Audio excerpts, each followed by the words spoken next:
Hello, mga langga.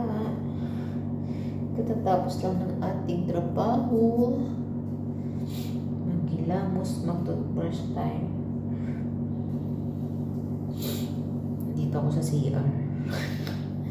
Kasi, tulog na yung kasama ko. Dito muna ako sa CR, mag-muni. Ang dami yung naglalagas ng buhok ko. Papanot na ata ako. Iksi naman. Kamusta kayo ng mga balita sa mga maritis? Char. Mga maritis, tuk-tuk na po yun. Anong oras na ba?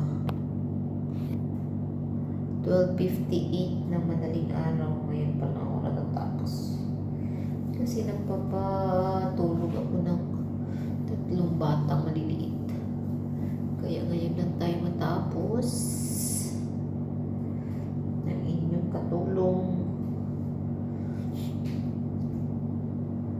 Katulong lang tayo sa bansa ng Kuwait.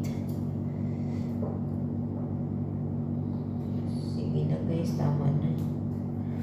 Tapo ay magugas na ta. Mag-email. Mag-email. Oh, wala yan na. Wala ng filter yan.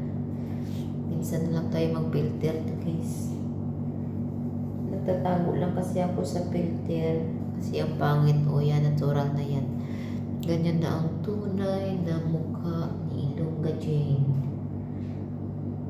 Siyempre, pag may filter, maganda yun. Kaso lang pag nakita ka ng mga viewers mo ng personal, ay, akala ko maganda ka.